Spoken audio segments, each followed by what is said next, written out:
صحابہ نے، تابعین نے یوز کیا، کیونکہ نبی علیہ السلام خود اپنے فرامین کے لیے احادیث کا ورڈ استعمال کیا کرتے تھے۔ اب احادیث کی مینلی ہیں 3 کیٹیگریز، جو یہ پوچھ رہے تھے نا سوال کے اندر بھی کہ یہ حدیث کیسے ہو گئی۔ حدیث کی ہیں 3 کیٹیگریز۔ ایک حدیث ہے حدیث مرفوع، جو نبی علیہ السلام تک بلند کی جائے۔ اچھا، دوسری ہے حدیث موقوف، جو موقوف ہو صحابہ تک، یعنی صحابہ کرام تک وہ موقوف ہو، نبی علیہ السلام کا ذکر خیر وہ نہ کر رہے ہوں، اس میں اپنے ریفرنس سے وہ بیان کر رہے ہوں۔ اور تیسری ہے حدیث مقطوع، جو تابعین یا ان سے نیچے تبع تابعین کے اقوال یا ان کے اعمال ہوں گے۔ تو یہ 3 کیٹیگریز، حدیث مرفوع، حدیث موقوف، حدیث مقطوع۔ سر ہم آپ کو تھوڑے سے ٹائم میں نا پورا علم حدیث، جو 8 سال میں بھی علماء نہیں نا سیکھ سکتے، وہ انشاءاللہ آپ کو سمجھ آ جائے گا اگر آپ یہ بنیادی باتیں سمجھ لیں۔ اب حدیث جو مرفوع ہے اس کی پھر آگے 4 اقسام ہوں گی، اور باقی 3 کیٹیگریز جو ہے نا اس کے ساتھ، جو باقی 2 کیٹیگریز ٹوٹل 3، ان کی بھی 4 اقسام ہوں گی۔ حدیث مرفوع کے اندر حدیث قولی آئے گی، نبی علیہ السلام کا فرمان۔ حدیث فعلی، جو آپ علیہ السلام نے کر کے دکھایا، فعل۔ حدیث تقریری، آپ کے سامنے کوئی کام ہوا اور آپ نے خاموشی اختیار کر لی، تو وہ بھی دین ہو گیا، کیونکہ نبی پہ واجب ہوتا ہے غلط کام کو ٹوکنا۔ آپ تو حکمت کا شکار ہو سکتے ہیں کہ جی وسیع تر مفاد میں خاموشی اختیار کر لیں، کہیں ناراض نہ ہو، ہم بعد میں بتا دیں گے اسے۔ نبی یہ نہیں کر سکتے، کیونکہ نبی نے تو بالکل دین کو واضح پیش کرنا ہوتا ہے۔ وہ اگر کسی بات پہ خاموشی کر لیں وہ دین کا حصہ بن جائے گا، اس لیے انہوں نے بولنا ہوتا ہے۔ اسی لیے جو نبی کے وارث ہیں نا، انہوں نے بھی بولنا ہوتا ہے۔ امام حسین علیہ السلام یہ کہتے ہیں باقیوں نے بیعت کر لی تھی، حسین بھی چپ رہتے، حسین سر چپ کرتے تو وہ دین کا حصہ بن جاتا۔ اور یہ بات آل امیہ کو ایسی سمجھ دی کہ ایک حسین بیعت نہیں کر رہے تو باقی پوری سلطنت کی بیعت انہیں سپورٹ نہیں کر رہی، وہ کہہ رہے نہیں حسین بھی کرے، کیونکہ ان کو پتا تھا کہ یہ تلوار کے زور پہ ہی بیعت ہے، حسین اگر بیعت کر لیتے ہیں نا پھر ہماری ملوکیت جسٹیفائی ہو جائے گی۔ اور مجھے مولانا مودودی کا وہ قول یاد آیا، ان سے کسی نے پوچھا کہ جناب جب اتنے بڑے بڑے صاحب نے بیعت کر لی تھی تو حضرت حسین علیہ السلام بھی بیعت کر لیتے۔ تو مودودی صاحب نے کہا کہ میں یہ پوچھتا ہوں جب حسین نے بیعت نہیں کی تھی باقیوں نے کیوں کر لی؟ سوال تو یہ ہے کہ جو آل محمد نے جب بیعت نہیں کی ہے، جس گھر سے سارا دین ٹرانسفر ہو رہا ہے، اور جن کے پیچھے نبی علیہ السلام خود کھڑے ہیں اور ان کے پیچھے اللہ کھڑا ہے، جن کا جنتی نوجوانوں کا سردار ہونا حدیث متواتر سے ثابت ہے، جب وہ نہیں ایکسیپٹ کر رہے ایک چیز کو تو باقیوں کا کرنا تو کوئی اہمیت رکھتا ہی نہیں ہے۔ وہ تو ہم نے پھر بتایا کہ یہ تو تلوار کے زور پہ ہوا ہے۔ تو بات کہاں سے کہاں نکل گئی، کربلا تو ہر جگہ آ جاتی ہے، کیا کریں، وہ چیزیں انٹر ریلیٹڈ ہیں۔ تو حدیث تقریری، اور چوتھی قسم ہے حدیث وصفی، کہ نبی علیہ السلام کی کوئی آپ کا وصف، آپ کی کوئی خوبی، آپ کے شمائل میں سے کوئی چیز بیان کی جائے۔ تو یہ ہے 4 کیٹیگریز۔ ہر کیٹیگری کے اندر 4 اقسام ہیں، 3 کیٹیگریز اور اس ہر کیٹیگری کے نیچے پھر 4 کیٹیگریز یا 4 اقسام۔ تو 3 کون سی ہوگی؟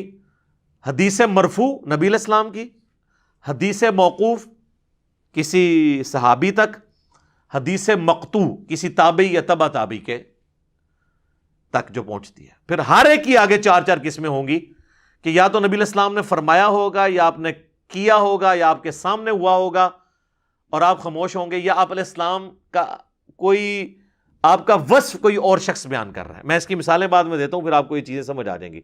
اور یہی پھر 4 کیٹیگریز صحابہ اور تابعین تک بھی جائیں گی۔ لہذا دین میں جس طرح قرآن و سنت حجت ہے نا، اسی طریقے سے صحابہ کرام اور اہل بیت اور تابعین اور تبع تابعین بھی حجت ہیں، بشرطے کہ ان کی کوئی چیز مین کتاب و سنت سے ٹکرا نہ جائے، یا ان کے آپس میں اختلاف ہو تو پھر ہم جمہور کی رائے دیکھیں گے۔ اب آپ آ جائیں حدیث قولی۔ اکثر آپ جتنے فرامین سنتے ہیں وہ حدیث قولی ہیں، مرفوع۔ مثلا بخاری اور مسلم کی متفق علیہ حدیث ہے کہ دیکھنا میری طرف کو جھوٹی بات منسوب نہ کرنا، جس نے میری طرف جھوٹی بات منسوب کی وہ اپنا مقام دوزخ میں دیکھ لے۔ مولا علی نے روایت کیا، ان کے علاوہ باقی اصحاب نے بھی، ابو ہریرہ نے، انس ابن مالک نے، جابر بن عبداللہ نے، مغیرہ ابن شعبہ نے، عبداللہ ابن عباس نے، کئی صحابہ نے اس حدیث کو روایت کیا۔ تو یہ نبی علیہ السلام کا فرمان ہے، تو یہ کیا ہوا؟ حدیث قولی، یعنی آپ کا قول۔ اسی طریقے سے صحیح مسلم میں 240 نمبر حدیث ہے، مولا علی کہتے ہیں کہ نبی علیہ السلام نے مجھ سے یہ عہد لیا تھا، اور پھر مولا علی اپنی بات کی دلیل میں قسم اٹھاتے ہیں کہ قسم ہے اس ذات کی جس نے دانے کو پھاڑ کر اناج کو زمین سے اگایا اور تمام مخلوقات کو پیدا کیا، نبی امی نے یہ مجھ سے عہد لیا تھا کہ اے علی تجھ سے محبت نہیں رکھے گا مگر مومن، تجھ سے بغض نہیں رکھے گا مگر منافق۔ تو یہ اب حدیث بیان تو حضرت علی اپنے بارے میں کر رہے ہیں، لیکن اس کو منسوب کس کے ساتھ کر رہے ہیں؟ نبی علیہ السلام کے۔ تو یہ حدیث قولی نبی علیہ السلام کی اور مرفوع حدیث ہے یہ۔ اچھا، اسی طریقے سے حدیث فعلی کہیے کہ جیسے بخاری و مسلم کی متفق علیہ حدیث ہے، عبداللہ بن عمر کہتے ہیں کہ نبی علیہ السلام جب نماز شروع کرتے تو دونوں ہاتھ کندھوں تک اٹھاتے، اور ایک اور حدیث ہے بخاری اور مسلم کی، اس میں مالک بن حویرث کہتے ہیں کہ کانوں تک اٹھاتے۔ یہ دونوں حدیثیں صحیح ہیں۔ جب رکوع میں جانے لگتے تو پھر کانوں تک یا کندھوں تک اٹھاتے، اور جب رکوع سے سر اٹھاتے تو پھر دونوں ہاتھوں کو یوں بلند کرتے۔ تو اب اس میں وہ نبی علیہ السلام کے بولنے کی بات نہیں ذکر کر رہے، بلکہ کہہ رہے ہیں آپ کے افعال کو، تو یہ حدیث فعلی ہو گئی، لیکن ہے مرفوع کیونکہ نبی علیہ السلام تک بلند ہے۔ یہ نہیں ہے کہ عبداللہ بن عمر خود کر رہے ہیں، نہیں، عبداللہ بن عمر نبی علیہ السلام کا عمل رپورٹ کر رہے ہیں۔ تو یہ کیا ہوگی؟ حدیث فعلی۔ حدیث تقریری، نبی علیہ السلام کے سامنے کوئی کام ہوا اور آپ نے خاموشی اختیار کر لی۔ جامعہ ترمذی کے اندر حدیث موجود ہے، اس کی سند کمزور ہے، اس کی صحیح سند جو ہے وہ المستدرک للحاکم کے اندر موجود ہے، صحیح ابن حبان میں ہے، صحیح ابن خزیمہ میں ہے کہ نبی علیہ السلام فجر کی نماز پڑھ کے نکل رہے تھے تو آپ نے ایک صحابی کو دیکھا کہ وہ نماز پڑھ رہا ہے، تو آپ وہاں کھڑے ہو گئے۔ جب وہ سلام پھیر کر فارغ ہوا تو آپ نے فرمایا یہ کون سی نماز پڑھ رہا ہے تو؟ نماز تو پڑھ چکے ہم۔ تو انہوں نے عرض کیا اللہ کے رسول صلی اللہ علیہ وآلہ وسلم، میری فجر سے پہلے والی جو 2 سنتیں تھیں نا، 2 رکعتیں وہ رہ گئی تھی تو میں نے یہ وہ پڑھی ہیں۔ تو حدیث کے الفاظ ہیں کہ نبی علیہ السلام خاموش ہو گئے، یعنی آپ نے اس پہ ورڈکٹ بھی نہیں تھی۔ خاموشی کا کیا مطلب ہوا؟ کہ اٹس اوکے، کیونکہ اگر وہ غلط ہوتا تو آپ کہتے۔ تو یہ حدیث تقریری کی مثال ہے کہ نبی علیہ السلام کے سامنے ایک عمل ہوا، آپ نے کچھ کہے بغیر اسے انڈورس کر دیا۔ اسی طریقے سے وہ سنن ابی داؤد کے اندر حدیث ہے نا، ایک صحابیہ تھی، وہ گٹھلیوں کے اوپر اذکار کر رہی تھی، تو نبی علیہ السلام اس کے پاس آئے، آپ نے فرمایا میں تجھے اس سے بھی آسان وظیفہ بتاتا ہوں۔ پھر آپ نے اسے ایک وظیفہ بتایا۔ تو اس حدیث سے محدثین نے رزلٹ نکالا ہے کہ گٹھلیوں پہ پڑھنے کا جواز ہے، کیونکہ نبی علیہ السلام نے اسے منع نہیں کیا، کہا اس سے آسان بتاتا ہوں۔ تو یہ بھی حدیث تقریری کی ایک فارم ہے۔ چوتھی قسم حدیث مرفوع کی کیٹیگری کے اندر وہ ہے، میں نے بتائی تھی، حدیث وصفی، کہ نبی علیہ السلام کا کوئی وصف بیان ہوا ہے، جیسا کہ بخاری و مسلم دونوں میں حدیث ہے۔ ابو سعید خدری کہتے ہیں کہ نبی صلی اللہ علیہ وآلہ وسلم میں کنواری لڑکیوں سے زیادہ شرم و حیا تھی، اور آپ کو اگر کوئی بات ناگوار ہوتی تھی نا تو ہم آپ کے چہرے سے پہچان لیتے تھے۔ اچھا، جو دل کے صاف لوگ ہوتے ہیں نا، یا بہت آؤٹ سپوکن لوگ ہوتے ہیں، وہ ان کے چہرے پہ آپ فوراً ناگواری کے آثار نظر آئیں گے۔ یہ جو کنے قسم کے لوگ ہوتے ہیں نا، وہ ضبط کر جاتے ہیں، مکاری کے جو ایکسپرٹ ہوتے ہیں، اللہ ماشاء اللہ۔ لیکن جو لوگ فیئر لوگ ہیں نا، آپ دیکھیں گے کہ کوئی بات غلط ہوگی نا تو فوراً ان کے چہرے پہ نا اس کے ایکسپریشن اتنے واضح آئیں گے کہ وہ اپنے ایکسپریشنز کو قابو نہیں کر سکتے۔ تو اس حدیث میں الفاظ ہیں کہ نبی علیہ السلام کو کوئی چیز ناگوار ہوتی تو فوراً آپ کے چہرے کے اوپر نا آثار آ جایا کرتے تھے اس چیز کے، اس طرح خوش ہوتے تھے جب، تب بھی آثار آ جایا کرتے تھے۔ اب اس پوری حدیث میں نبی علیہ السلام کا نہ تو انہوں نے کوئی مطلب عمل بیان کیا، آپ کے وصف کا ذکر کیا۔ اس طریقے سے بخاری و مسلم میں حدیث ہے، حضرت انس بن مالک کہتے ہیں کہ میں نے آج تک کوئی ریشم یا دباچ ایسا نہیں چھوا جو رسول اللہ کے ہاتھوں سے زیادہ نرم ہو، اور میں نے آج تک کسی عطر کی ایسی خوشبو نہیں سونگھی جو نبی علیہ السلام کے مبارک ہاتھوں میں سے آتی تھی. ٹھیک ہے. اس طریقے سے بخاری و مسلم میں حدیث ہے کہ نبی علیہ السلام کا پسینہ جو صحابہ کرام خوشبو کے طور پہ استعمال کرتے تھے. اب اس میں نہ نبی علیہ السلام کچھ فرما رہے ہیں، نہ آپ علیہ السلام کوئی عمل کر کے بتا رہے ہیں، بلکہ آپ علیہ السلام کے وصف کا ذکر ہو رہا ہے کہ آپ کی یہ کوالٹیز تھی. اس طریقے سے بخاری مسلم میں آتا ہے کہ نبی علیہ السلام اپنی پیٹھ کے پیچھے بھی دیکھ لیا کرتے تھے، حالانکہ آپ کی آنکھیں سامنے تھی. تو آپ کے اپنے فرمان ہے کہ میں اپنے اللہ کی قسم پیٹھ کے پیچھے بھی تمہیں دیکھ لیتا ہوں. تو یہ آپ کے وصف ہے نا. تو جو آپ کے وصف ذکر ہوئے ہیں نا، یہ حدیث وصفی کی کیٹیگری میں. باقی جو آپ علیہ السلام کی نبوت کی غیبی خبریں ہیں کہ یہ مستقبل میں ہوگا، وہ ساری کی ساری حدیثیں پھر حدیث قولی میں ہی فال کرتی ہیں، کیونکہ آپ نے فرمایا ہے نا وہ.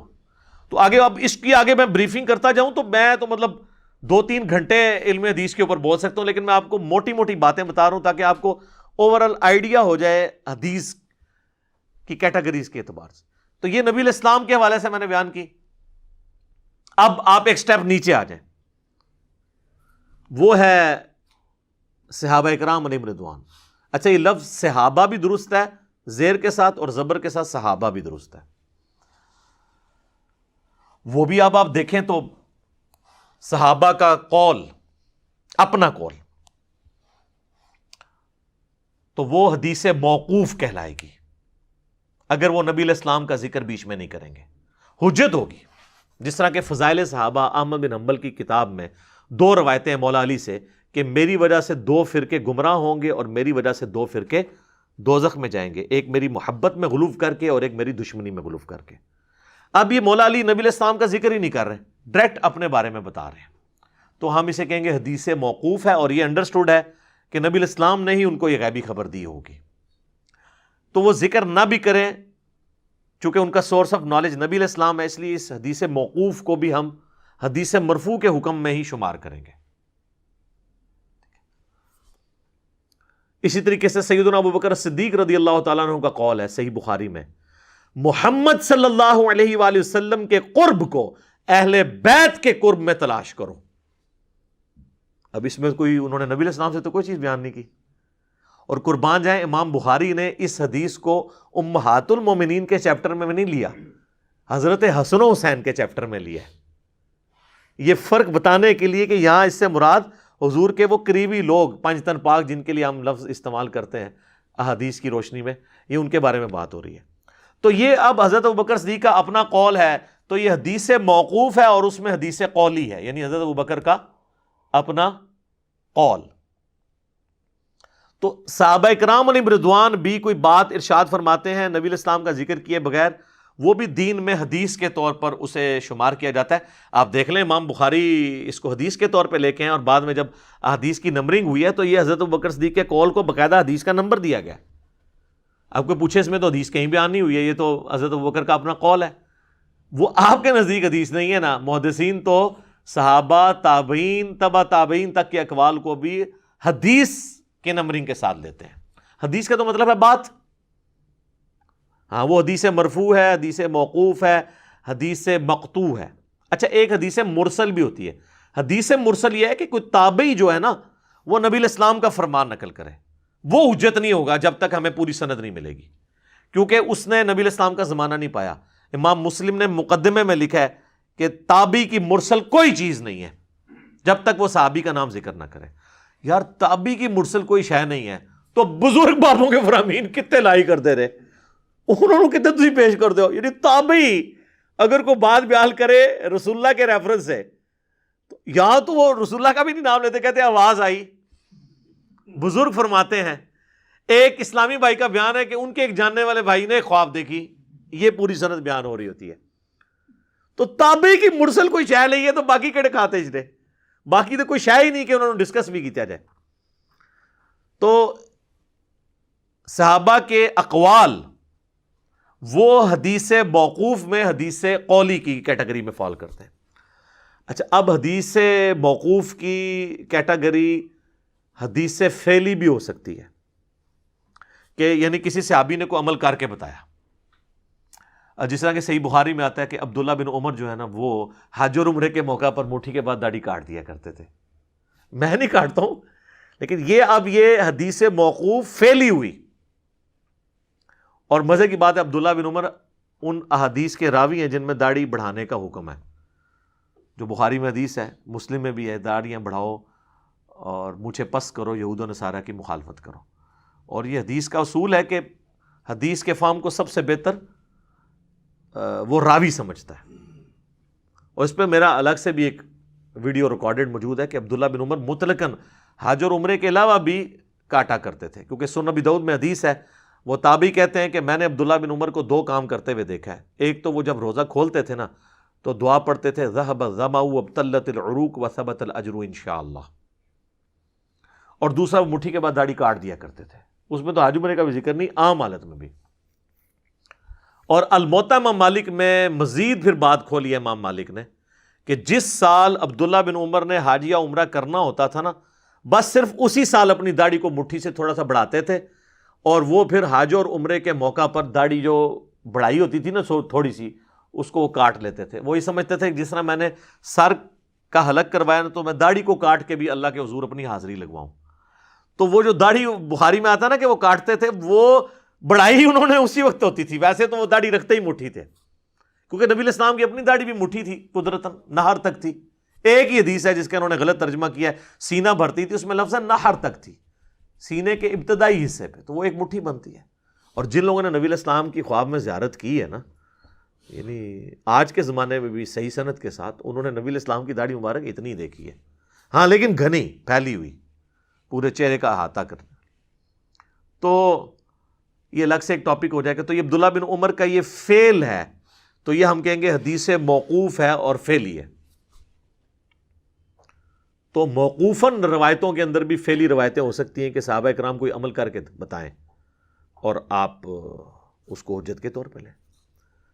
اب ایک سٹیپ نیچے آ جائے، تابعین کے اندر تابعین کا کوئی فرمان، وہ بھی حدیث کی نمبرنگ کے ساتھ لکھا جائے گا. ہمارے کربلا والے ریسرچ پیپر کے اوپر تابعین کے اقوال بھی ہم نے حدیث نمبر سے لکھے ہیں. لوگ کہتے ہیں یہ حدیث کیسے ہوگی؟ بھائی محدثین سے حدیث مانتے ہیں، آپ کو نہیں نہ پتا. جس طرح المعجم الکبیر طبرانی کے اندر موجود ہے، ابراہیم نخعی تابعی کا قول ہے، وہ کہتے ہیں بالفرض اگر میں قاتلین حسین میں شامل ہوتا اور قیامت کے دن اللہ مجھے بخش بھی دیتا اور میں جنت میں بھی داخل ہو جاتا، پھر بھی میں جنت میں رسول اللہ کا سامنا نہ کر سکتا کہ کہیں آپ مجھ سے پوچھ ہی نہ لیں کہ تو دنیا میں میرے حسین کے قاتلین میں شامل تھا. تو اب اس کو حدیث کے نمبر کے ساتھ امام طبرانی نے لکھا ہے. اور امام طبرانی کو چھوٹا بندہ نہیں ہے. امام طبرانی جو ہے یہ امام حاکم کے، جنہوں نے المستدرک حاکم لکھی ہے، ان کے استاد ہیں. تو وہ کہتے ہیں کہ میں یعنی شرم محسوس کرتا. کون؟ ابراہیم نخعی. اب یہ تابعی کا قول ہے، یہ حدیث سے مقطوع ہے اور قول کے طور پہ. اچھا تابعی کا عمل بھی ہو سکتا ہے. ابراہیم نخعی کے بارے میں آتا ہے 96 ہجری میں فوت ہوئے. اچھا ان کی عمر تھوڑی سی ہوئی ہے، یہ 50 ہجری میں پیدا ہوئے ہیں، 96 ہجری میں فوت ہو گئے. Just 46 years. بخاری مسلم میں کئی احادیث ہیں ان سے. تو اور حنفی تو ان کو یعنی اپنا امام مانتے ہیں نا، وہ کیونکہ کہتے ہیں کہ ابراہیم نخعی کی مسند پہ ہی تو آ کے امام حنیفہ بیٹھے ہیں 3 واسطوں کے بعد، تو اس لیے وہ ان کو اپنا امام کے طور پہ مانتے ہیں.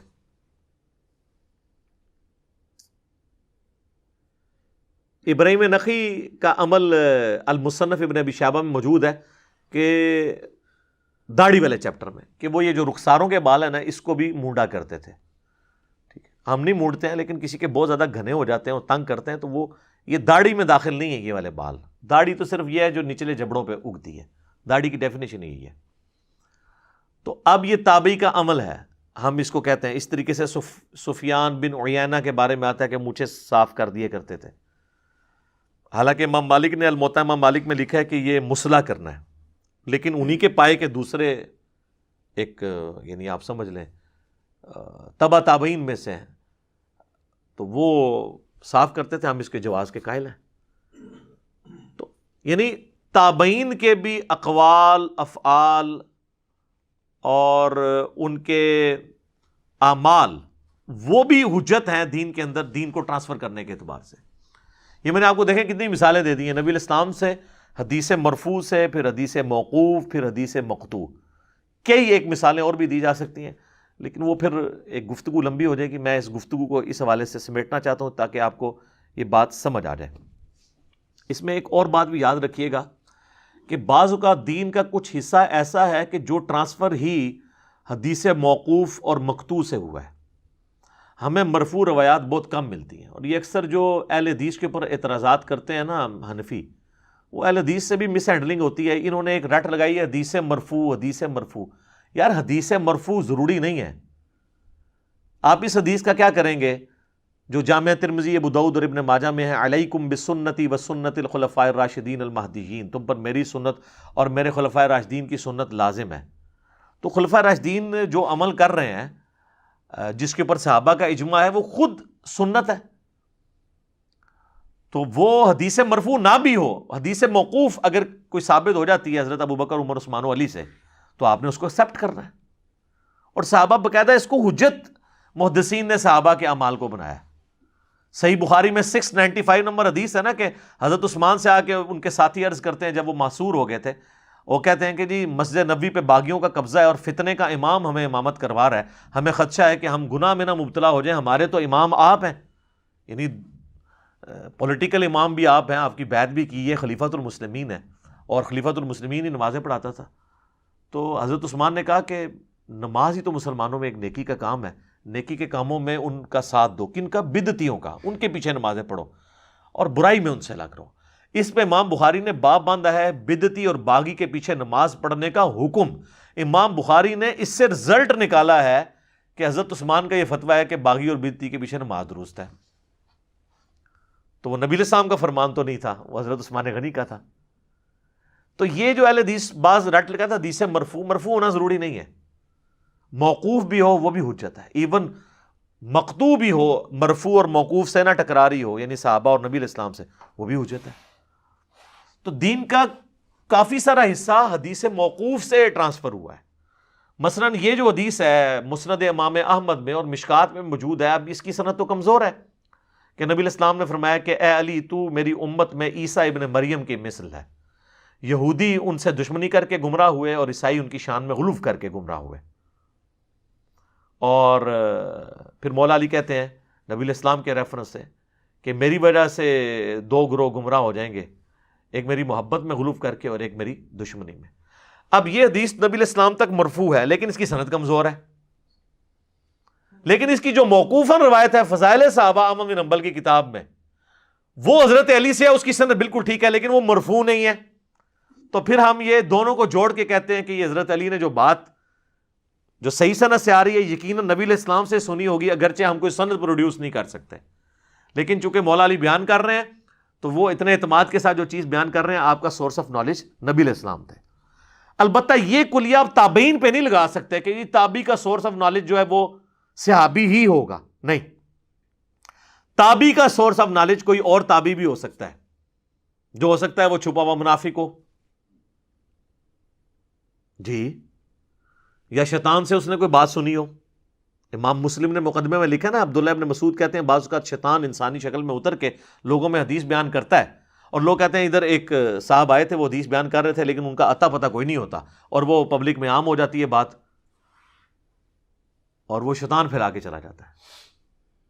یہ جو آج کل کہتے ہیں جی ساڑیاں بھی ایسا حدیثاں گم گیا نے، اللہ کا شکر ہے گم گیا نے، جو کتابیں چاہیے تھے آج تمہیں کیویں دستے سی. ٹھیک ہے نا. تو اسی لیے تو محدثین نے اتنی محنت کی ہے کہ بھائی سند بیان کرنی ہے آپ نے. یار وہ مسلم کا مقدمہ ہے نا، جو یقین کریں آپ کو ٹائم گزرنے کا نہیں پتہ چلے گا، جو میں نے وہ پورا کور کیا ہے اسی ٹاپک کے اوپر کہ امام مسلم نے کس طرح نٹی گریٹیز تک اس ایشو کے اوپر ریزالو کی ہے، حجیت حدیث کے حوالے سے، اور حدیث میں جس طریقے سے لوگوں نے ملاوٹ کرنے کی کوشش کی اور جو کچھ پرابلمز کھڑے ہوئے. اچھا، اب اسی طریقے سے کسی تابعی کا جو قول ہے، اس کا قول، یہ تو میں نے آپ کو فعل بتایا تھے نا تابعین کے کہ رخساروں کے بال اتارنا. تابعی کا قول اس طریقے سے بھی امام بخاری نے بھی لیا ہے صحیح بخاری کے اندر.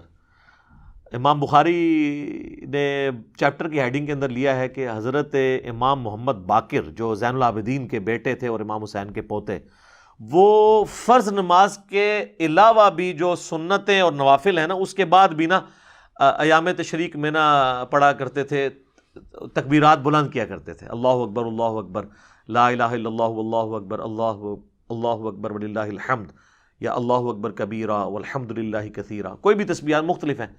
تو اب امام بخاری اس چیز کو حجت کے طور پر لے کے آ رہے ہیں کہ امام باقر جو کہ ایک تابعی ہیں، کیونکہ جابر بن عبداللہ سے انہوں نے کئی حدیثیں روایت کی ہیں، صحیح مسلم میں موجود ہے، تو تابعی کا عمل امام بخاری دلیل کے طور پر لے رہے ہیں کہ وہ تو نوافل کے بعد بھی، سنتوں کے بعد بھی تکبیرات بلند کرتے تھے۔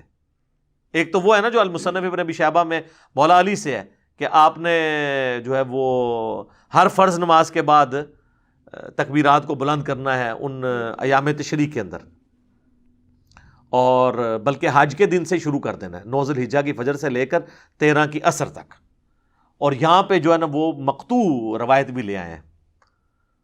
تو یعنی محدثین کے ہاں ان چیزوں کو اس طریقے سے مانا جاتا ہے۔ اچھا، اسی طریقے سے موقوف حدیث میں وصفی حدیث کی بھی آپ کو مثال دے دیتے ہیں۔ امام ابو اسحاق کے بارے میں آتا ہے مصنف عبد الرزاق کے اندر، وہ کہتے ہیں میں نے حضرت علی کی زیارت کی ہوئی ہے، منبر پہ جب وہ چڑھے تھے میں نے ان کو دیکھا کہ ان کے سر اور داڑھی کے بال سفید تھے۔ اب یہ بات انہوں نے روایت کر کے یہ مسئلہ حل کر دیا کہ سفید داڑھی رکھنا بھی جائز ہے، کیونکہ بخاری مسلم میں حدیث ہے نا، یہود و نصارہ کی مخالفت کرو، وہ داڑھی نہیں رنگتے تم رنگو، تو اس حدیث کا فہم پھر اب یہ لیا جائے گا کہ وہ افضلیت والا معاملہ ہے، ورنہ اگر کوئی داڑھی نہیں رنگتا تو یہ بھی جائز ہے۔ کئی صحابہ کی داڑیاں ہیں وہ نہیں رنگتے تھے، اور بعض اوقات یہ چیز ضروری ہو جاتی ہے کہ نہ رنگا جائے، کیونکہ اس سے کئی ایک فتنے کھڑے ہونے شروع ہو جاتے ہیں، وہ باتیں میں یہاں پہ کرنا نہیں چاہتا۔ تو اب یہ جو حدیث موقوف ہے اور وصفی حدیث ہے مولا علی کے بارے میں، یہ یعنی حجت کے طور پر پیش کی جاتی ہے، اور اس کو پھر ایکسیپٹ کیا جاتا ہے کہ اچھا یار تو دین کا یہ والا ایشو اس حوالے سے ریزالو ہوگا۔ اس قسم کی کئی ایک مثالیں پیش کی جا سکتی ہیں۔ اور یہ جو ہم نے بات جہاں سے سٹارٹ کی تھی، صحیح بخاری کا جو قول سوال میں انہوں نے پوچھا تھا 1390 کہ ولید بن عبد الملک کے دور کے اندر، یعنی آلموسٹ آپ سمجھ لیں 63 ایئرز کے بعد سیدنا عمر کی شہادت کے، یہ آلموسٹ 87 ہجری کا واقعہ ہے، حجرہ عائشہ کی دیوار گر گئی، تو پھر وہ کنسٹرکشن کے دوران قبر میں سے ایک پاؤں نکل آیا، ظاہر ہے کہ اس کو نئی ایک کر رہے تھے، وہ بنیادیں نیچے سے کھڑی کرنے کی کوشش کر رہے تھے، تو اس دوران ایک پاؤں نکل آیا۔ وہ اس وقت تو مظاہر تو نہیں بنے ہوئے تھے نا، سادہ قبریں تھیں، تو لوگ پریشان ہو گئے، تو عروہ بن زبیر کو بلایا گیا جو سیدہ عائشہ کے بھانجے تھے اور اشرم وشرہ کے بیٹے ہیں، لیکن ہے تابعی ہیں، حضرت زبیر کے بیٹے ہیں۔ تو وہ چونکہ فریکوینٹلی حجرہ عائشہ میں جاتے تھے، انہیں قبروں کی لوکیشن پتہ تھی، انہوں نے جب پاؤں دیکھا نا، انہوں نے کہا یہ نبی علیہ السلام کا پاؤں نہیں ہے، یہ حضرت عمر کا پاؤں ہے۔ تو وہ پھر پاؤں اندر کر کے تو وہ قبر دوبارہ بنا دی گئی۔ اگر وہ دنیاوی زندگی ہوتی تو حضرت عمر خود ہی پاؤں اندر کر لیتے۔ ظاہر ہے اتنی دنیا اکٹھی ہوئی ہے، پریشان ہے پاؤں دیکھ کے، تو میں یعنی ایک جو بندہ زندہ بھی بیٹھا ہوا اپنا پاؤں پھیلایا، لوگ اکٹھے ہوں تو وہ بھی بیچارہ پاؤں اکٹھا کر لے گا، یار کہ میرے پیر پہ تماشا لگایا۔ تو وہ آخرت کی زندگی ہے، وہ دنیا کی زندگی ہے ہی نہیں ہے۔ اچھا، اب یہ حدیث جو ہے نا، آپ دیکھیں اس میں یہ حدیث اس کو اس لیے محدثین نے لیا ہے کہ یہ سیدنا عمر کا ایک وصف بیان ہوا ہے ان کی وفات کے 63 سال کے بعد، ان کی شہادت کے، اور یہ حدیث سے مقطوع بھی بن جاتی ہے کہ عروہ بن زبیر تابعی ہیں، وہ بیان کر رہے ہیں، اسی لیے اس کو صحیح بخاری میں 1390 نمبر حدیث دیا گیا۔ 1390 نمبر حدیث پہ ایک اور تابعی ہے سفیان تمار، ان کا قول لکھا ہے کہ وہ کہتے ہیں میں نے نبی علیہ السلام، ابو بکر اور عمر کی قبریں دیکھی ہیں، وہ اونٹ کی کوہان کی طرح ہے، یعنی ایک بالشت، اس سے زیادہ اونچی نہیں ہے۔ اب اس میں تو نبی علیہ السلام کا کوئی فرمان نہیں ہے، نہ حضرت ابو بکر کا کوئی فرمان ہے، یہ تو وہ تابعی کا فرمان ہے، لیکن وہ وصف بیان کر رہا ہے صحابہ کی قبروں اور نبی علیہ السلام کی مبارک قبر کا، اور بیان کرنے والا کون ہے؟ تابعی ہے۔ تو ہم یہ کہیں گے حدیث مقطوع بھی ہے یہ، اور حدیث موقوف وصفی بھی ہے کہ ایک صحابی کی قبر کی وصف بیان کر رہا ہے۔ تو یہ میں نے آپ کو کئی ایک مثالیں دی تاکہ آپ کو اس حوالے سے چیزیں سمجھ آ جائیں۔